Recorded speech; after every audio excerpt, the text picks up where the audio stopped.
Hi, everybody. My name's Jason. I'm Kate. I'm Jaden. And we are the Yahushua and the Torah channel, and we thank you guys very, very much for hanging out with us. We are working on our laws, statutes, and commandments of Messiah Yahushua.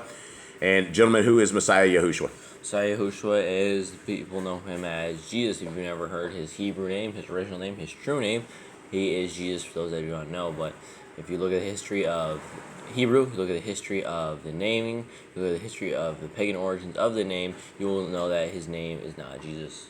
You sound a little stuffed up, Kate. You sound like a little groggy. I might have a cold. You might have a cold?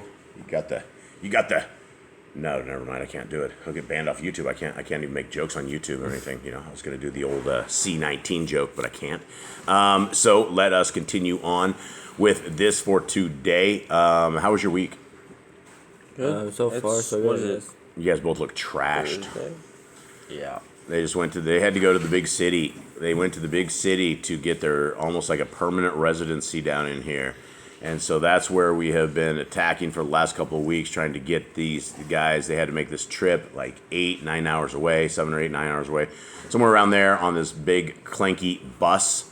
And third world country buses are a little interesting.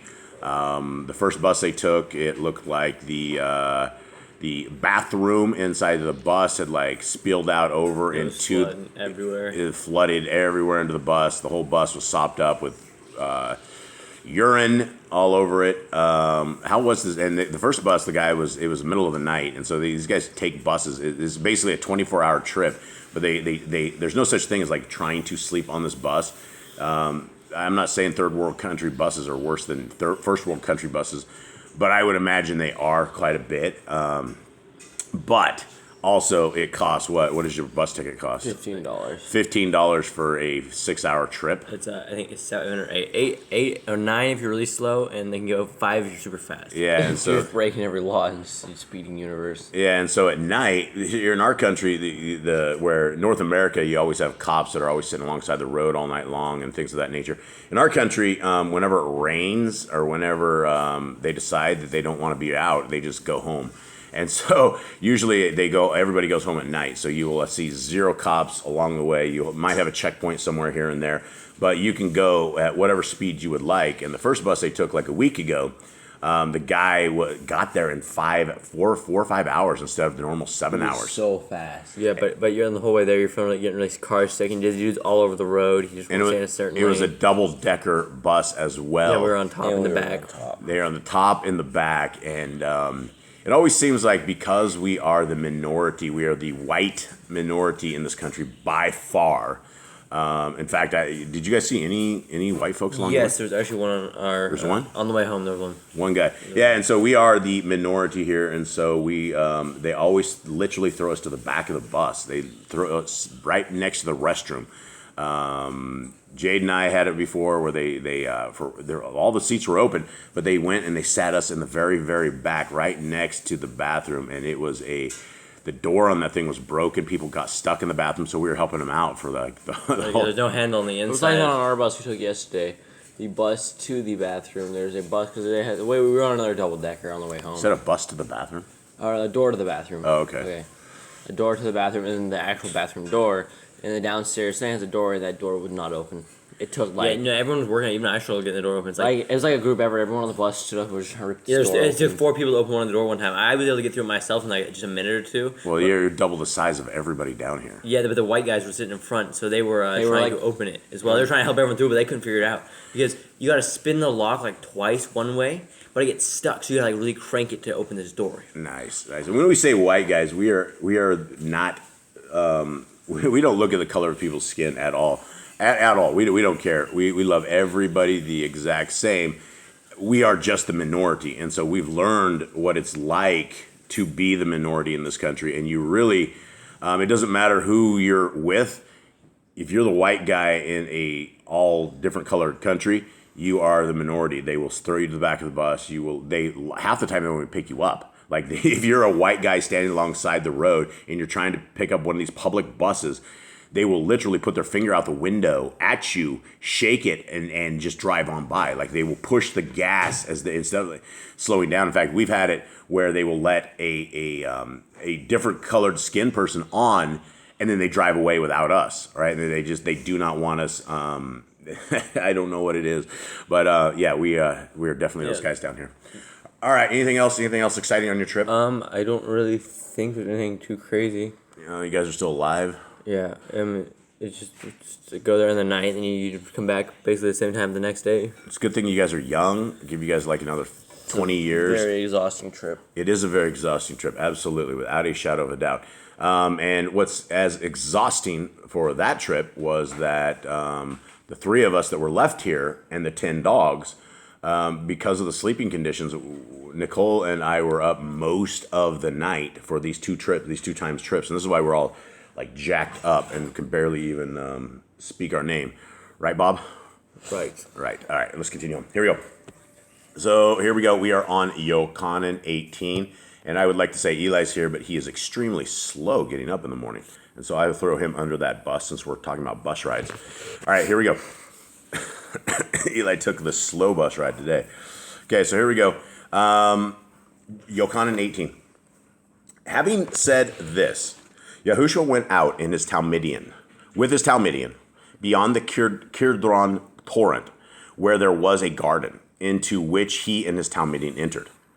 And Yehuda, who delivered him up, also knew the place, because Yahushua often met him there with his Talmudian.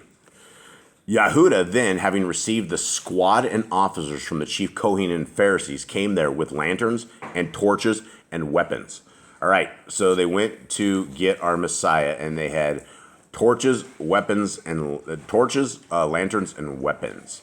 And what's the difference between I guess a torch? I guess a lantern would be like thing you hold and a torch like a thing on a stick, right? Yeah. So this is like one of these things that if you're about to get in, when they talk about people, the people coming against you, right? And they're all with their little lanterns, and they're all like, this is one of these things right here: torches, lanterns, and weapons. And it's the middle of the night as well. So this is thoughts. Anyone? I think they're very crazy too. I think they have so much hate for this dude, they're willing to break out the entire Romanian army. Yeah, well, and I don't know if this is a Romanian army. I think this was the Talmudian army, not the Talmudian. Now, I don't want people to get confused. When we say Talmudian, we're talking servants of Yah. When we're talking like Talmud, we are talking about all of the oral Torah, the Babylonian mysticism, the great evil that breaks Deuteronomy 4:2. And so, anything on this, gentlemen? Not really. I mean, there's people. It's just pretty explanatory. People were there. They're there to take him. Okay. 4. Yahushua then, knowing all that would come upon him, went forward and said to them, "Whom do you seek?" They answered him, "Yahushua of Nazareth." Yahushua said to them, "I am." And Yehuda, who delivered him up, was also standing with him. All right. We got to talk about this. It just says "I am" right here. I just did a big video yesterday because we have false teacher Paul Nissan, who has 150,000 subs between 2 channels, and I had to be corrected because I thought he was a Trinitarian, but there's a difference. There are people that are Trinitarians and who are they believe that the Father, the Son, and the Holy Spirit are all that 3-1, but then the false teacher Paul Nissan says, "I'm not a Trinitarian. I believe that Messiah and Yahuwah are the exact same one." It's the same thing. Yeah. Well, we know the Ruach HaKodesh comes from our Creator, right? It's a piece of Him. So I don't know what the difference is between this oneness religion and being a Trinitarian, right? He basically says that Yahuwah and Yahushua are the exact same entities. And he will go over it and over and over. And you guys should have seen the video I did yesterday because you guys were gone. But the guy makes it 0 sense. He's like, you just got to believe what it says right here. And he went off on that. Now let's talk about... Did he use the I am thing? No, he didn't use the I am thing, but everybody else uses the I am. So let's talk about this. Caden, are you the son of Jason Boss? I am. Jaden, are you the son of Jason Boss? I am. Okay. Did you guys both say that you're Elohim Most High? No. You answered a question. Right. You answered the question. And his question in verse 4 was, "Whom do you seek?" And they said, "We're seeking Yahushua of Nazareth." And he says, "I am Yahushua of Nazareth." Right? He did not say he is Elohim Most High. Okay. Oh, it's good to see you, Eli. How you doing, buddy? Good. You made it out? Oh, that's good. Come out from under the bus and maybe help me drive here, will you? Okay. So he says, I am. Now, there's another thing here. We are in... Jade, you're out cold today. Maybe Eli should be tapping you on the head today like you always tap him on the head when he looks like he's sleeping. Okay. But the kids have good reason. So... when he says, I am, and Yehuda who delivered him up was also standing with him. 6, when therefore he said to them, I am, they drew back and fell to the ground. Okay, did he just say he's the creator and they fell to the ground when he said that? No. I don't understand why they fell down. Maybe they were like scared because they knew this dude. And they're like, wait, this is him? This is power. This is called power. When they find out who it is, it's like whoosh, like whoa, like wow, what the, you know, they're down to the ground. Yeah, so it was a power thing, I think is what this was. Okay, 7. Once more he asked them, whom do you seek? And they said, Yahushua of Nazareth. Yahushua answered, I said to you that I am. If then you seek me, allow these to go. Again, he's answering the question. Who are you seeking? Yahushua of Nazareth. He says, I am that person, right? Okay, 9. In order that the word might be filled, which was spoke, of those whom you have given me, I have lost none. Then Shimon, Kepha, having a sword, drew it and struck the Kohen Hagdal's servant and cut off his right ear. And the servant's name was Melech. And Yahushua said to Kepha, put your sword into the sheath. You shall not drink the cup which my father has given me.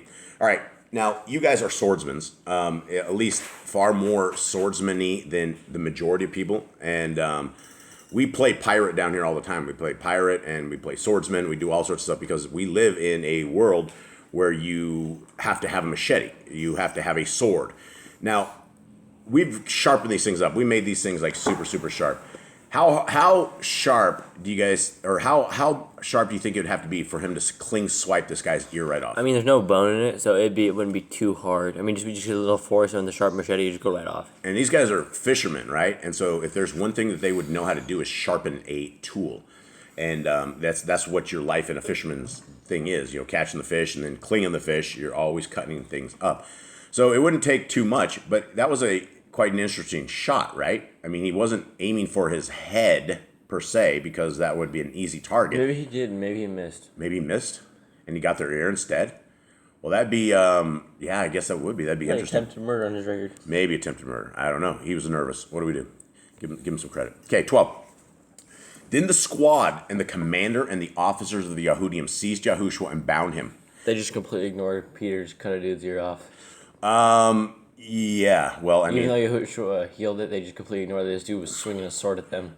Yeah, that is true. They're just so mad at Yahushua, they forgot that they might be in danger. Well, and he also healed it, right? And he also told them to resheath this. He told them not to attack them at all. And so I'm sure they were ready for this. I mean, if Kepha would have gone too much, Kepha would have been killed. They would have killed him right there. Okay, and they led him away to Canaan first, for he was the father-in-law of Caiaphas, who was Kohen Hagdal that year. Now, Caiaphas was the one who gave counsel to the Yahudim that it was better that one man should die for the people. And there's nowhere in the Torah that says that someone should be hung on the cross for the Torah. No. And Shimon Kepha followed Yahushua with another Talmud, and the Talmud was known to the Kohen in Hagdal, and went with Yahushua into the courtyard of the Kohen in Hagdal. But Kepha was standing outside the door. So the other Talmud, who was known to the Kohen in Hagdal, went out and spoke to her who kept the door, and brought Kepha in. Then the servant girl who kept the door said to Kepha, are you not one of this man's Talmudian? He said, I am not. And the servants and officers who had made a fire of coals stood there, because it was cold, and they warmed themselves. And Kepha was standing with them and warming himself. Then the Kohen of Hagdal asked Yahushua about his Talmudim and his teaching. Yahushua answered him, I spoke openly to the world. I always taught in the congregation in the Mikdash, where the Yahudim always meet. And I spoke not in secret. Hold on. Sorry, like always, we have dog incidents. Okay, so he's just said, they ask him about his teachings, and he just says, I'm in the congregation, I taught openly to you, I didn't speak anything in secret. He goes on, why do you ask me? Ask those who have heard me what I said to them. See, they know what I said. And when he had said this, One of the officers who stood by slapped Yahushua in the face, saying, "Do you answer the Kohen and Hagdadal this way?" Oh, that's crazy. Yeah, he did. He slapped the son of Yah. I wonder how the rest of his life went. Yeah, well, I wonder how his eternity is going. Yeah.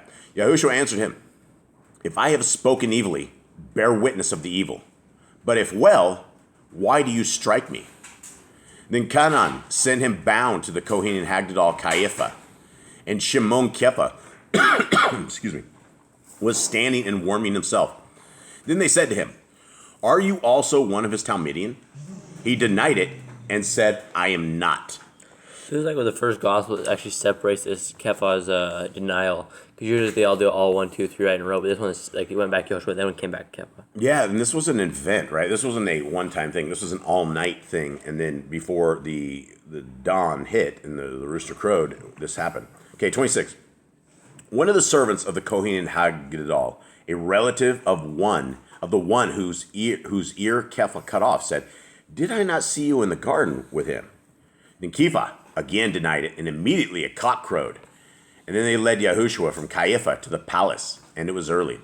And they themselves did not go into the palace, lest they should be defiled, but that they might eat the Pesach. So they're worried about being defiled to eat the Pesach, but yet they just bore false witness, and they broke a whole bunch of other commandments. I mean, by default, you break one command, you break them all. So they are already defiled in terms of being ready for the Pesach. I don't know why these are worried, man. They're committing a bigger sin than that. Yeah. They're about to commit murder. Yeah, and bearing false witness, I mean, and striking somebody, I mean, like striking the son of Yah. Okay, 29. Pilatus therefore came out to them and said, "What accusation do you bring against this man?" They answered and said to him, "If he were not an evildoer, we would have not delivered him up to you." Then Pilatus said to them, "You take him and judge him according to your law." The Yahudim said to him, "It is not right for us to put anyone to death." That's also wrong. Yeah, what? But that was under certain circumstances. Yeah, and so what do they mean that it's not right for them to put anyone to death? What are they talking about? Here they want to put Yahushua to death, but they want Pilatus to do it. They want like Why? Why though? No, their hands clean. But why else? Because it's not you're supposed to kill them differently. You're supposed to kill them with stones instead of hanging them on a tree. Anything else you guys can think of? I don't know what I'm missing here. They are under Roman occupation, right? The laws of their land are completely different, right? The laws of what they are supposed to be doing, because they are under occupation and the Romans have them, right? The Romans have control of this. And so as far as them putting people to death, they're under Roman law at the moment, right? This is what I believe. Okay.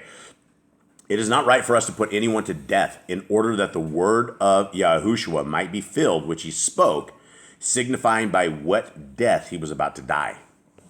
Then Pilatus went back into the palace and called Yahushua and said to him, "You are the sovereign of the Yahudim?" Yahushua answered him, "Do you say this from yourself, or did others talk to you about me?" Pilatus answered, "Am I Yahudi? Your own nation and chief Kohanim have delivered you to me. What did you do?" Yahushua answered, "My reign is not of this world. If my reign were of this world, my servants would fight, so that I should not be delivered to the Yahudim. But now, my reign is not from here." Then Pilatus said to him, "You are a sovereign then?" Yahushua answered, "You say it, because I am a sovereign. For this I was born, and for this I have come into the world, that I should bear witness to the truth. Everyone who is of the truth hears my voice." Then Pilatus said to him, "What is truth?" And when he said this, he went out to the Yahudim and said to them, "I find no guilt in him." What do you guys think of that he said this? Did he just say this as he's walking out? Messiah just goes, about the truth, and he looks at him and goes, "What is truth?" And then he turns around, or does he wait for an answer? I think Pilatus probably just thinks he's mentally ill. He's saying he's king, but he doesn't understand that he's not king of this earth. What do you mean you're king? You're a guy that's born to a carpenter. He's you're from a poor household. He's how are you king? So he probably just thinks he's crazy. Guys has done nothing wrong. He's just a little crazy. Interesting. Anyone else have anything? I don't. All right, 39. Okay, Pilatus said to him, "What is truth?" And when he said this, he went out again to the Yahudim and said to them, "I find no guilt in him. But you have a custom that I shall release someone to you at the Pesach. Do you want then that I release to you the sovereign of the Yahudim. And they all shouted it again, saying, "Not this one, but Barabbas." And Barabbas was a robber. So it's like this must be more Talmudic stuff, like release a like prisoner or something at the feast of like Pesach. This has to be Talmudic stuff. Yeah, there's... There was no prisoners either. They weren't supposed to have prisoners like this. yeah. I mean, this dude was robbing. What was there was a punishment for? He was also a robbing. murderer, though, too. We knew. Yeah, I think one of them said he was Should have been murdered. stoned to take outside the gates. Yeah, I don't think he's sticking in the prison. That's the But problem. you guys understand, we're under Roman law now, right? And so the stuff that they would normally do, if this guy was a killer, they would take him outside the city gates and pick up rocks and kill him and take care of that as it would. But they are under other stuff. All right, gentlemen, I guess that is it. Tomorrow is a preparation day for everybody out there. Should we do a drum roll for preparation day? Yeah. All right, and I guess we should do a drum roll because we made it through another thing of John. All right, and we survived, and so yes, and that was for the Grand. We love you, Graham, and we know you're so good with our drum rolls, and you're the only one who is. So we love you. We love every single one of you guys out there. To all our family, to all our friends, to everybody who hates us, we still love you guys. We hope you guys have a wonderful day. We hope you guys are seeking our Creator where He is able to be found. That you're seeking His Son, and that your faith is there, and that you are seeking this kingdom road. And the kingdom road is found by keeping the laws, statutes, and commands of our Creator. Thank you guys very much. Have a wonderful day. All right, shalom.